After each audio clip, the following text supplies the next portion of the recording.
Graça e paz, pessoal, da parte do Senhor e Salvador Yeshua. Glórias a Deus pelas oportunidades que Ele tem dado, pela bondade dEle, para que a gente cresça aí, né? Tenha um grande alcance dos nascidos do Espírito e que cresçam na graça e no conhecimento. Porque eu sempre coloco aqui no canal que a responsabilidade ela é individual, tá?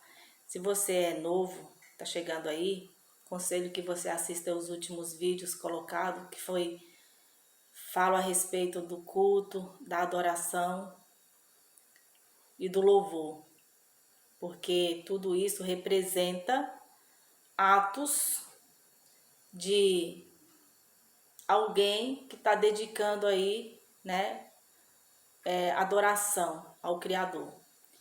E como que tem que ser, né?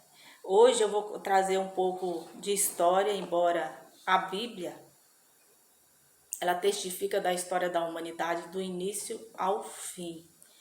Então a Bíblia ela é repleta de conhecimentos que nós precisamos, né? Entender o passado, entender o que vai vir e a história atual.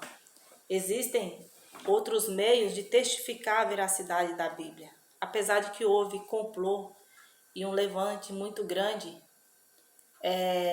de reinos para tornar as coisas conforme como eles idealizam, mas sempre vai caminhando da forma como o Senhor quer que seja, amém? Então eu vou ler aqui Daniel, tá? Eu vou procurar ser bem rápida. Eu vou ler Daniel a partir do versos 24, porque aqui vai falar da interpretação, tá? Se você ler a partir do versos 1, você vai ver que o rei teve um sonho, um sonho pragmático, um sonho que que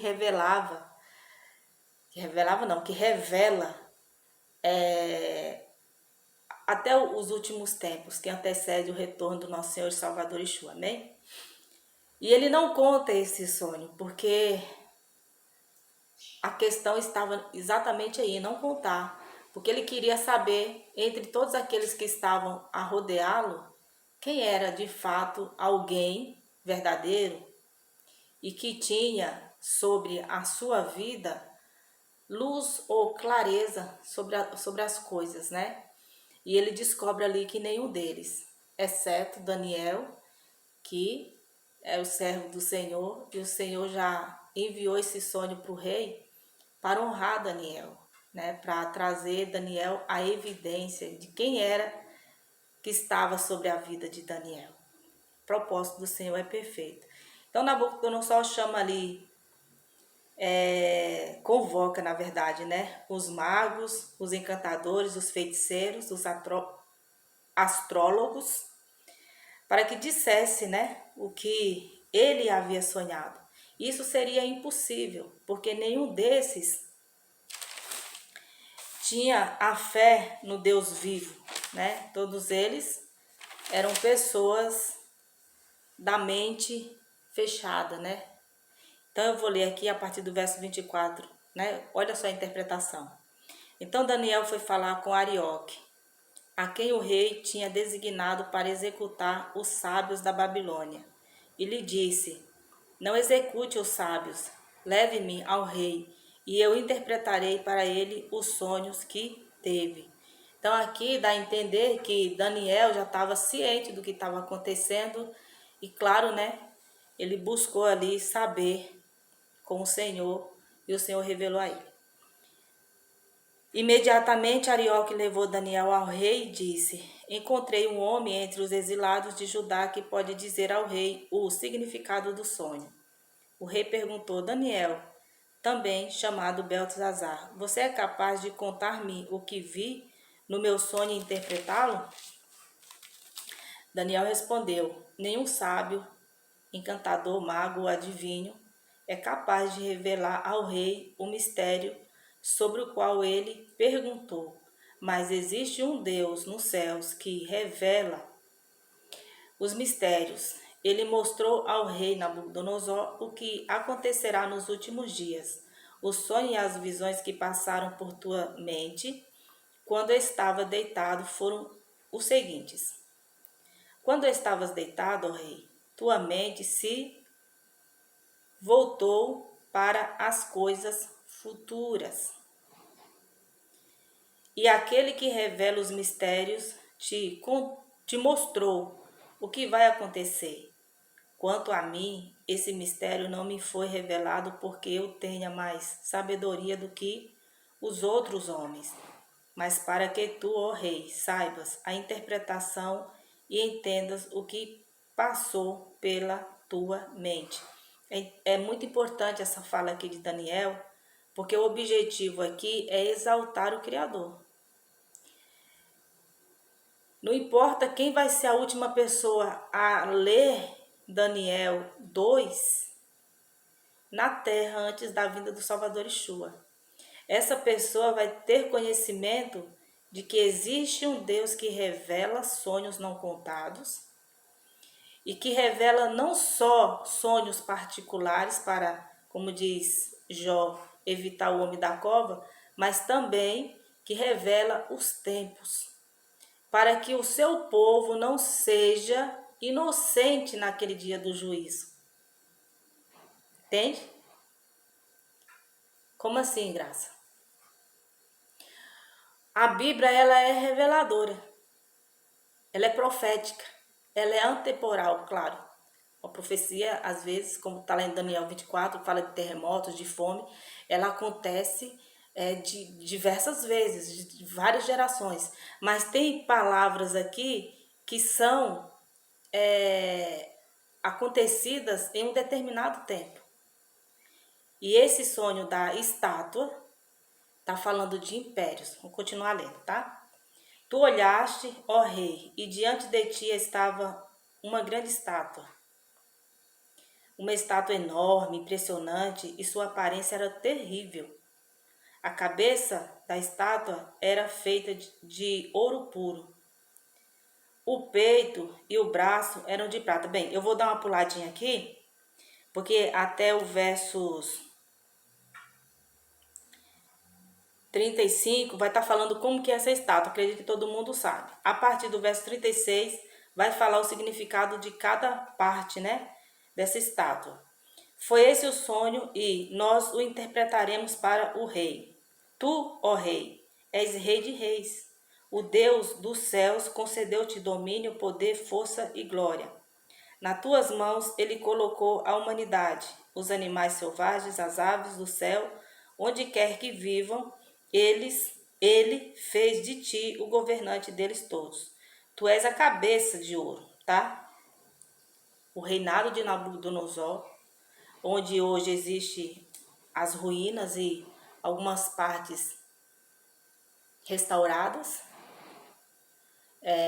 tá aí para os turistas testificarem a olho vivo, né, a história. Depois de ti surgirá um outro reino inferior ao teu.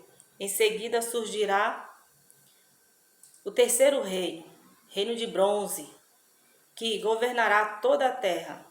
Finalmente haverá um quarto reino, forte como o ferro, pois o ferro quebra e destrói tudo, e assim como o ferro despedaça tudo, também ele destruirá e quebrará todos os outros.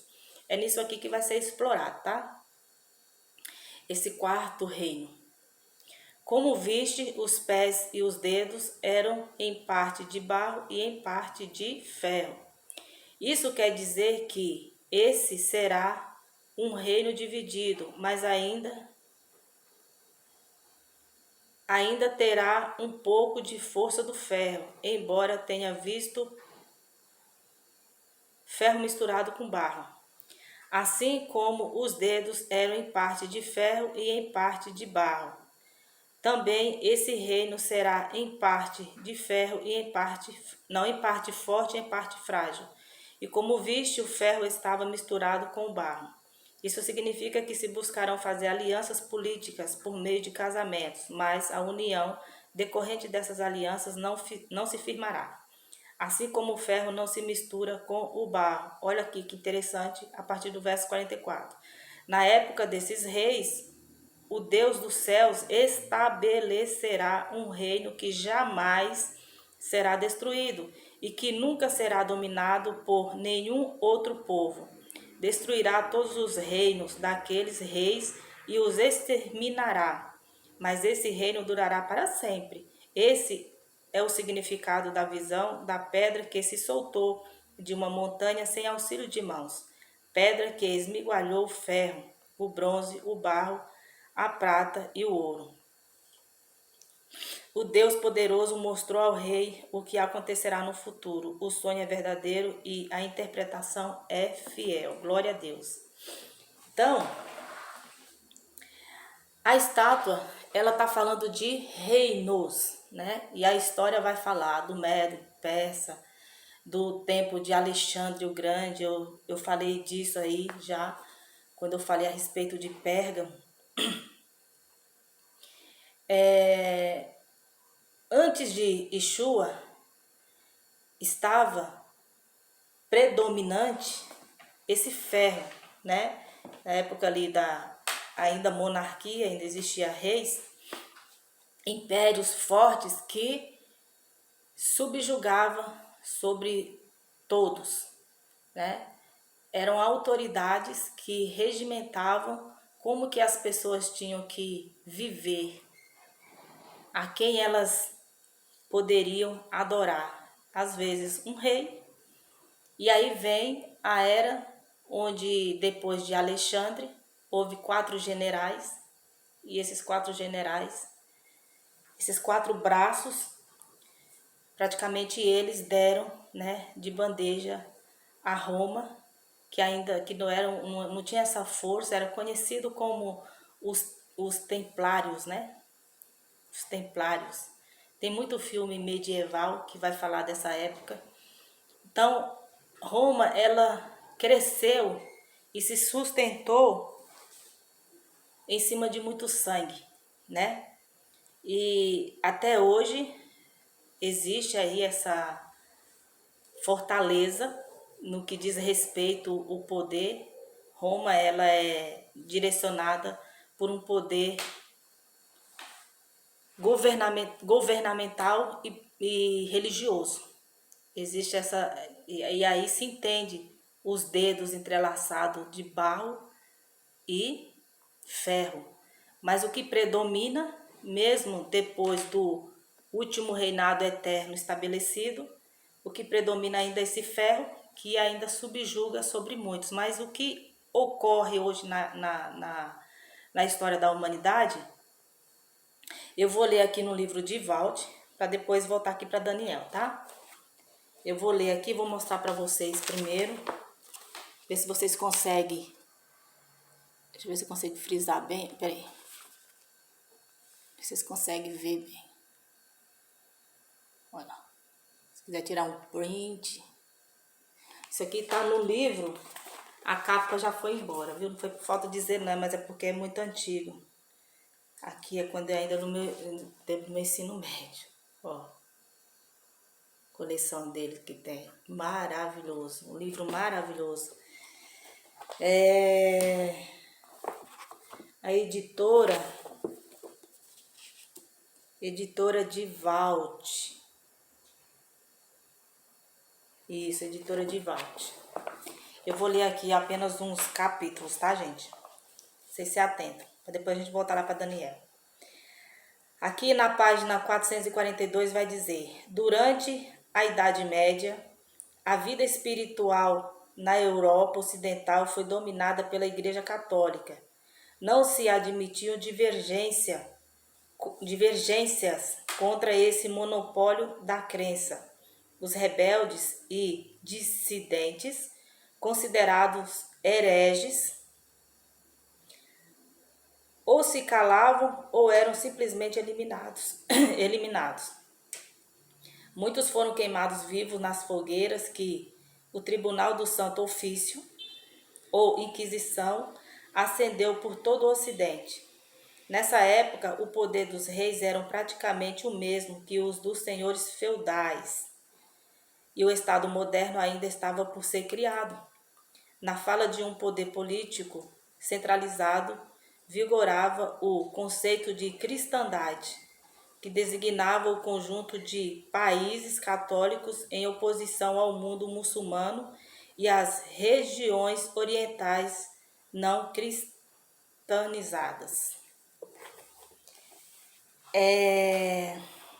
No Ocidente, ser cristão significava ser católico, obedecer às regras e aos princípios da Igreja de Roma. Como iremos ver, essa unidade católica sofrerá profundas transformações a partir de 1517, com a reforma protestante iniciada por Martinho Lutero, que já foi colocado aí. Já falei a respeito de Martinho Lutero. E aqui, na própria figura, vai colocar aqui, né? Pare, olhe e reflita.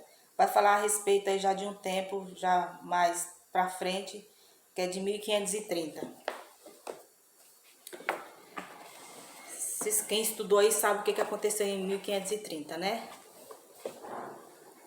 Então, esses concílios, essas reuniões, elas regimentavam assuntos que decretavam o que as pessoas, o que seria levado a essas pessoas, que seria dado a elas no momento solene. E não ficava somente nisso, porque quando houve o protestantismo, por parte de Martinho Lutero, então essas reuniões elas foram mais elaboradas. Aí houve a questão da tradução da Bíblia, e sempre vão trazer um pensamento para desmerecer a Bíblia, porque se entende que para entender de Bíblia é preciso ser espiritual, é preciso ser aprofundado, para ter a revelação da letra de modo espiritual, que foi o que Martinho Lutero teve, que foi o que outros tiveram, como por exemplo, um filme que eu assisti, ele, resumidamente, aqui o resumo do resumo, o nome do filme, eu vou dar para que vocês queiram assistir, é o Código da Vinci, tá? Entre aspas aí, o Código da Vinci. Um filme que passa muito conhecimento maravilhoso. Vai falar muito a respeito de membros do priorado. Aí eu queria saber, né, o que significa priorado ou priorate, né? São pessoas que pertencem a uma ordem religiosa ou militar que opera sobre a autoridade de um prior ou um grã, ou grau, né? Um grã prior, que é o chefe da instituição. Dependendo da organização, pode ser uma instituição monástica, como os monges ou sociedade civil, como os cavalheiros como os cavaleiros de Malta e templários, que mantêm priorados para coordenar suas atividades religiosas. Esses cavaleiros templários, eles têm essa organização lá em Roma, né? Isso é fácil de saber. Então, por parte de Roma, foi criado meio de que fosse integrado no mundo pessoas, lideranças que trabalhassem em prol dela. Eu vou resumir bastante aqui, tá? No resumo é bem isso. E hoje sabemos que está presente no meio religioso, no mundo religioso evangélico, porque o objetivo é sempre o quê? Fazer com que as pessoas fiquem estacionadas e não sejam libertas. Porque a liberdade, ela vem pelo ouvir a palavra, o ato de meditar na palavra, ter desejo de ler, estudar a palavra, na sua casa, onde quer que você esteja, no seu horário de trabalho, meditar, estudar e depois buscar outros conhecimentos que testificam do que a Bíblia está relatando de forma histórica. Porque a Bíblia ela não só relata e ela é verídica na questão histórica da história da humanidade, mas também ela é atemporal em profecias que acontecem sempre de geração em geração, como está escrito em Mateus 24, a respeito de terremotos e tudo mais, mas ela também tem profecias determinantes, que determina fases, tempos da humanidade, como está escrito lá em Daniel 12, até o fim. E para a gente entender esse alinhamento religioso, político, dos dedos entrelaçados, que basicamente a Bíblia vai colocar como reino dividido não subsiste, no sentido de que sempre houve, há e haverá, entre aspas, hereges. Pessoas que olham para a Bíblia e entendem ela, o significado dela, da palavra de modo espiritual e histórica. Essas pessoas vão buscar na história conhecimentos que está muito alinhado, como esse livro maravilhoso do tempo do ensino médio, mais uma joia que foi colocada nas minhas mãos, um propósito, né? Então, antes de Yeshua, esse império do ferro, ele era forte e ele veio num tempo proposital, porque se fosse em uma outra época da história, certamente o rejeitariam sim, mas as pessoas, elas buscavam um estilo de vida mais leve, de forma que elas se sentissem livres. E aquele tempo era um tempo regimental de um império rigoroso. As pessoas não tinham direito de pensar em viver em uma liberdade que não fosse condicionada sobre o regime desse império de ferro. Aí ele foi enfraquecendo no sentido de que quando Roma se torna forte, ela é forte no que diz respeito, porque é um governo, Roma, ela é liderada de forma governamental e religioso. Existe essa união, né, no que diz respeito a Roma. Então houve tratados, houve acordos, houve meios de trazer líderes de outros continentes, de outros países, para estar alinhado ao regime desse império. E até que ele, né, depois de Martinho Lutero, foi só se fortalecendo no requisito engano.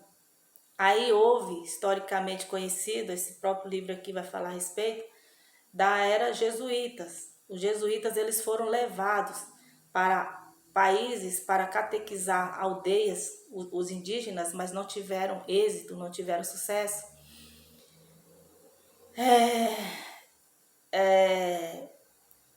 Em São Paulo, no início, né, quando a cidade estava ainda sendo feitas as estradas, eles estavam lá, os indígenas, eles entendendo ali o que se tratava, eles foram fugindo, porque eles sempre valorizaram a vida natural. Porém, já existia em 1500 essa imigração dos povos afro. Por quê? Qual o objetivo? Porque profeticamente isso iria acontecer, eles seriam espalhados pelo mundo, que é o povo do Senhor, né? E eles seriam espalhados, né? Só que com outro objetivo também, o objetivo de catequizá-lo, porque seria tirada ali deles a sua nacionalidade mental, conhecimento da sua cultura, dos seus costumes e tradições. E o objetivo era ensiná-los um outro idioma, né? E isso aconteceu. Nosso país é predominante aí, descendência afro-indígena. Eu, por exemplo, eu tenho em mim há uma união aí de povos. E duas delas é índio, indígena e afro. Não vou ficar falando de mim aqui, tá? Mas enfim, é interessante, gente, vocês verem o quanto que esse império, ele foi forte, porque ele não tá tão forte como antes, porque essa era moderna, ela traria, o risco dessa era moderna era fazer discípulos de Yeshua. Mas qual era o objetivo ali? O filme, ele retrata muito isso. Tem um cidadão chamado Felipe de Xerecibro. Eu não sei se eu letrar o sobrenome direito, mas era Felipe. Ele é distorcida a história dele, porque ele é colocado como uma pessoa que foi um revolucionário contra ao protestantismo, contra a qualquer ideia que trouxesse membros, né, no sentido de trazer o conhecimento do filho, né? Porque quando Yeshua vem, e aí depois a igreja ela se espalha, eles trataram que esse povo fosse, né, morto, como eu li ali no livro. Se eram contra ao regimento ali papal, morriam ou se calavam, tinham essa opção, né? Tem a questão da pedrinha branca ou preta, você vai querer ser devorado por leões, ser queimado? Então, sua pedrinha é uma pedrinha preta. Fala? É a pedrinha preta, mas você vai se calar, você vai seguir as nossas regras. Então, toma aqui a pedrinha branca. Era bem assim que aconteceu ali em Pérgamo, tá? Então, em 1967, estava acontecendo algo, né, a respeito do Felipe, que foi apagado, fizeram com que apagasse, porque ele foi também um homem que se destacou nessa época, mas colocam a história dele distorcida, né? Como se ele fosse alguém que acreditava que em tudo aquilo que era colocado pelo regimento, né? E então coloca como se ele estava a cargo de proteger uma única missão. Que missão era essa? Era como dado um segredo na Idade Moderna. A fonte do poder de Deus na Terra. Então, viria aí essa Idade Moderna e a cristandade, ela estava a cargo de ocultar esse conhecimento da fonte do poder de Deus na Terra. Qual foi a fonte? O Filho ressuscitado. Por que que pregam na cruz o Salvador Yeshua pregado numa cruz? Porque traz o entendimento de que ele não ressuscitou. Se ele não ressuscitou, como vai dizer o apóstolo, é inútil a nossa luta, né? Então, o objetivo já era esse, de ocultar não só, como eu já tenho colocado aí vários vídeos, a ocultação do nome do Pai, o nome do Filho, a ocultação do entendimento da letra de modo espiritual, dessa coisa do que o Lutero veio trazer, a responsabilidade pessoal e o amor ao próximo, a obediência aos mandamentos, contrário ao que era colocado ali no regimento papal. Então essas pessoas eram consideradas hereges e teria que ser apagado qualquer compreensão que levasse a essa fonte, a fonte do saber, a fonte do conhecimento, a fonte da libertação, né? E isso era conhecido como priorato. O que é priorato, né? Aqui eu fiz uma pesquisa, mas é muito pouca coisa que fala a respeito, tá? É conhecido como priorado ou priorate. São pessoas que pertencem a uma ordem religiosa ou militar que opera sobre a autoridade de um prior ou um gran prior, que é o chefe da instituição. Dependendo da organização, pode ser uma instituição monástica.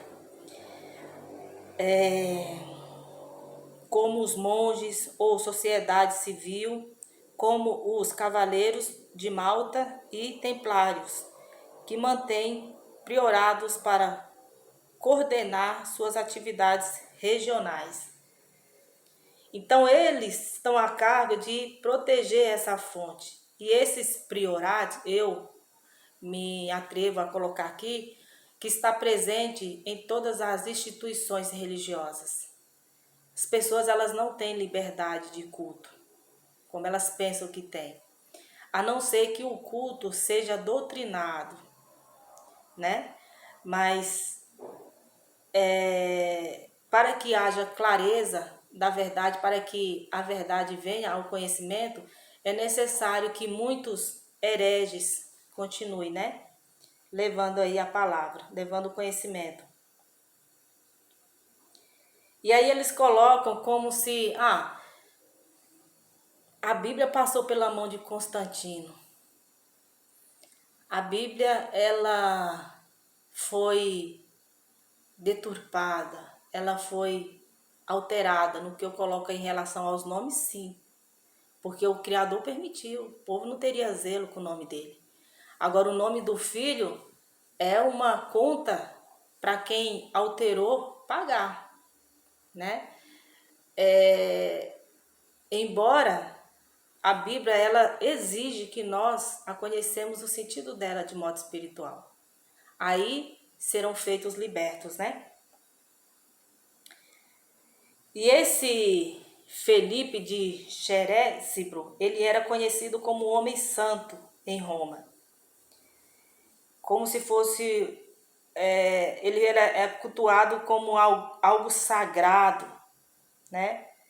Então, 3 séculos antes de Yeshua, tudo isso estava acontecendo há 3 séculos antes dele? Não, peraí. Tá. Da história aqui do Felipe de Xerésibro, né?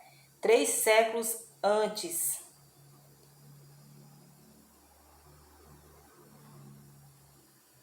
Há 3 séculos antes eram pregado o amor e um único Deus. Depois da sua crucificação, os pagãos começaram uma guerra contra os cristãos, tendo em mente... gente, é depois, tá? Isso aqui, 3 séculos depois. As autoridades daquele período, por causa da ameaça da divisão do Império de Roma, Constantino era o protagonista. Isso em 325 depois de Cristo. Roma foi unificada sobre uma única religião, o cristianismo. Só que aqui, por que eu me confundi aqui? Porque a verdade que o filme lá retrata é que não foram os pagãos que fizeram essa revolução. Eles colocam que foram os cristãos. Não foram os cristãos, foram os pagãos. Porque esse processo aqui de querer abafar a fonte do poder de Deus na Terra, depois, 3 séculos, né? 3 séculos depois de Yeshua, estava se propagando. 3 séculos é o que, gente? 300 anos, porque eu coloquei aqui a data, né? 325 depois de Cristo. Então, isso significa que esse poder, ele foi enfraquecendo, né? Ao ponto de fazer com que os que eram considerados hereges crescessem. E isso aqui é extraordinário. Na hora que eu estava lendo, eu estava aqui, né? Pensando, meu Deus. Então, houve um avanço na propagação através da vida dos cristãos.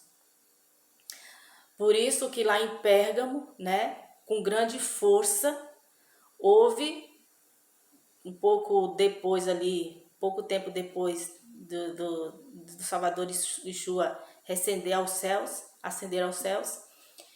houve essa perseguição aos cristãos e existia aqueles que escapavam, né, não pela decisão da pedrinha preta ou branca, mas conseguiu escapar. Então o evangelho ele foi propagado, ele criou força ao ponto desse império de Roma se organizar para trazer, né, divisão de entendimento, para que não crescesse no conhecimento do Filho, de que ele ressuscitou, mas que ele foi um profeta, foi um grande homem que se levantou, como até hoje alguns países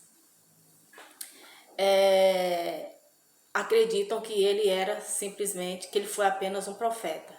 E aí lá em Lucas 24, a importância daquela mensagem, quando ele chama aqueles dois, e ele pergunta